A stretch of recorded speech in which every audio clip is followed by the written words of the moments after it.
ایک دوسرا اس نے کہا ہے کہ ریفیوجیز کا بڑا مسئلہ ہو سکتا ہے. ان دو چیزوں کو آپ کس طرح دیکھ رہے ہیں؟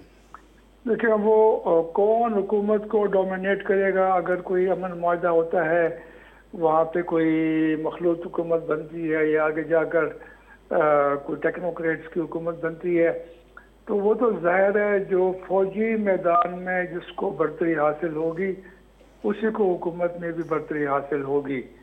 اس لیے شاید یہ ہلری یہ بات کر رہی ہے کیونکہ طالبان کا زور زیادہ نظر آ رہا ہے اور آدھا افغانستان ان کے قبضے میں ہے تو وہ سمجھتی ہیں کہ اگر جو حکومت بنے گی اس میں طالبان حاوی ہوں گے. اور وہ جو پھر افغان مہاجرین کی بات کر رہی ہیں یعنی لوگ بے گھر ہوں گے. اگر وہ جنگ ہوتی ہے خانہ جنگی ہوتی ہے پھر ظاہر ہے لوگ وہاں پہ اپنے تحفظ کے لیے پناہ لینے کے لیے وہ نکلیں گے اور پاکستان کے اوپر زیادہ بوجھ پڑے گا. جو ہمارے ہاں 27 لاکھ افغان مہاجر پہلے سے موجود ہیں ظاہر ہے ان کی واپسی بھی نہیں ہوگی اور مزید بھی آ جائیں گے. لیکن شاید اس بار پچھلی بار کی طرح نہیں ہوگا کہ ہر کوئی آ رہا ہے ہر طرف سے آ رہا ہے. ابھی کچھ انہوں نے وہاں فینسنگ کی ہے خاردار تار لگائی ہے. ابھی جو منتخب راستے ہیں آفیشل کراسنگ پوائنٹس وہاں سے آ جائیں گے. اگر پاکستان چاہے تو کچھ وہاں پہ مانیٹر کر سکتا ہے کہ کون آئے گا کون نہیں آئے گا. لیکن ظاہر ہے یہ بڑا مشکل کام ہوگا.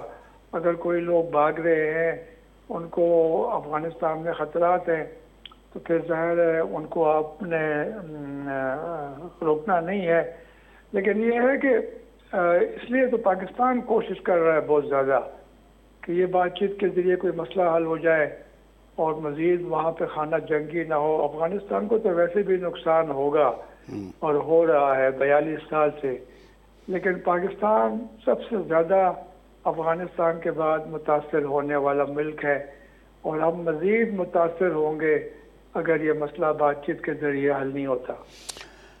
القاعدہ اور داعش جڑ پکڑ رہی ہے. جیسے یہ فوجیں نکلنا شروع ہوئی ہیں اس کے بعد جو ہے یہ دونوں جو ہے بین الاقوامی اپنا جن کو دہشت گرد گروہ کہا جاتا ہے وہ افغانستان کے اندر زیادہ اسپیس لیں گی. یہ تجزیہ ہے ویسٹرن اپنا تھنک ٹینکس جو ہیں وہ ان کا. آپ کس طرح دیکھتے ہیں اس معاملے کو؟ میں بالکل اس سے متفق نہیں ہوں.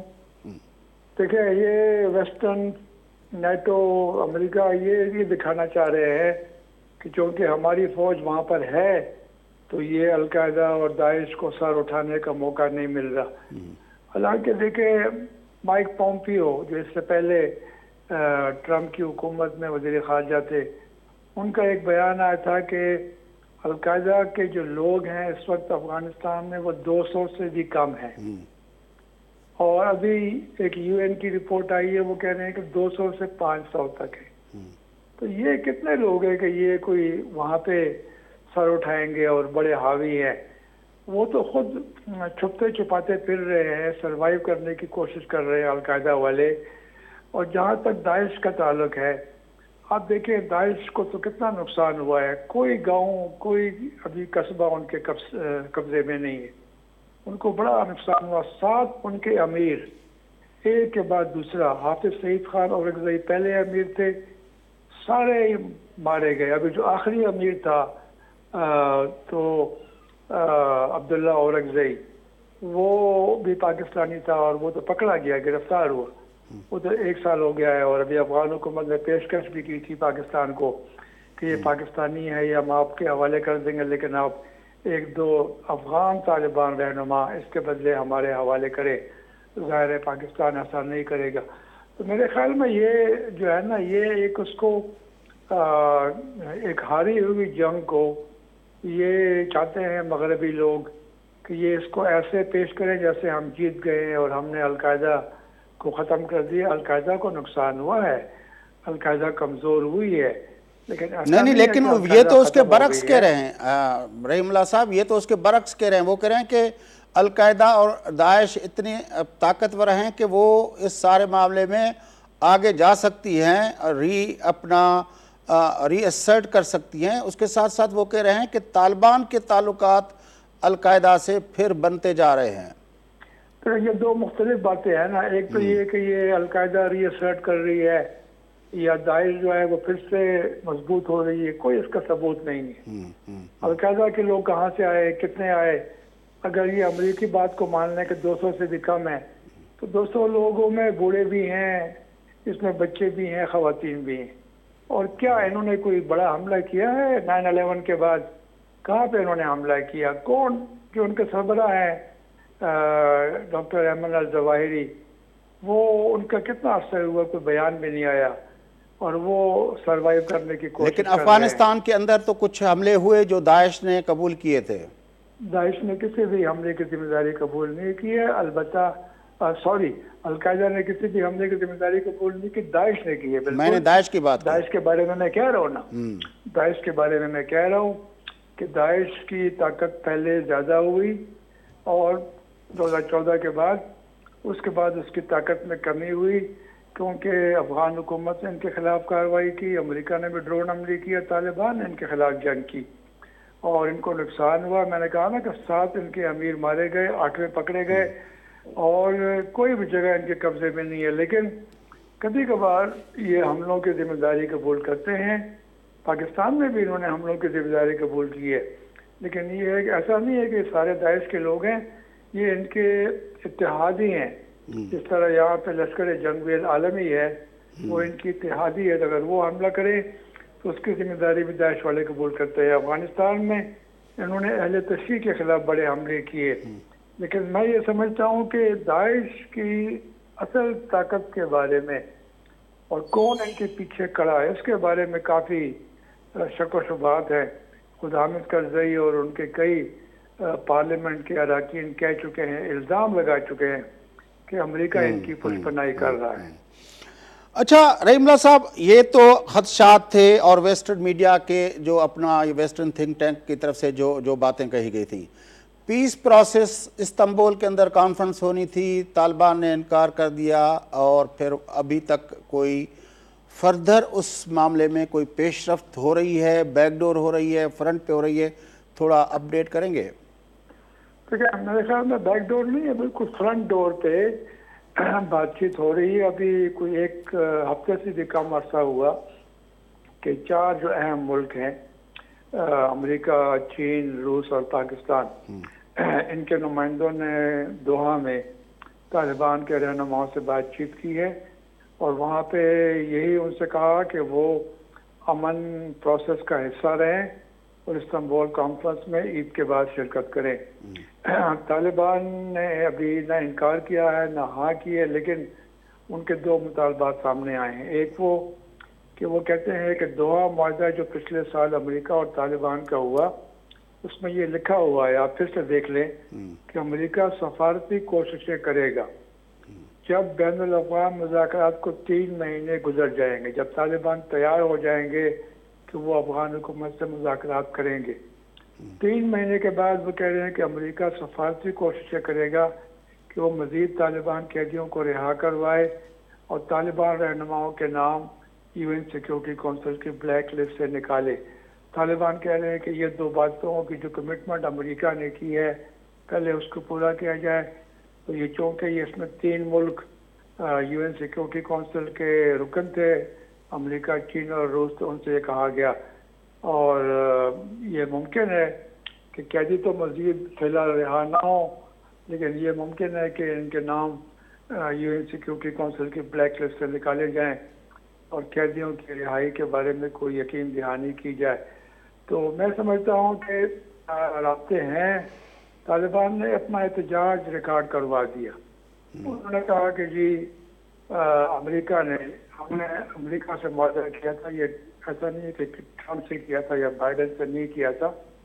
کہہ رہے ہیں کہ امریکہ نے یہ کمٹمنٹ کی تھی کہ ہم 1 مئی تک اپنی فوج کو نکال لیں گے, ساتھ میں جو بقیہ نیٹو ممالک کے فوجی ہیں اور پرائیویٹ کنٹریکٹرز سب نکل جائیں گے. تو وہ کہہ رہے ہیں یہ وعدہ پورا نہیں ہوا, معاہدے کی خلاف ورزی ہوئی ہے, تو ہم استنبول کانفرنس میں شرکت نہیں کریں گے اور کسی بھی اس طرح کی مزید کانفرنسوں میں شرکت نہیں کریں گے. بلکہ ابھی ہمارے لیے راستہ کھل گیا ہے کہ ہم پھر سے اپنے حملے شروع کر دیں غیر ملکی فوج کے خلاف, کیونکہ پچھلے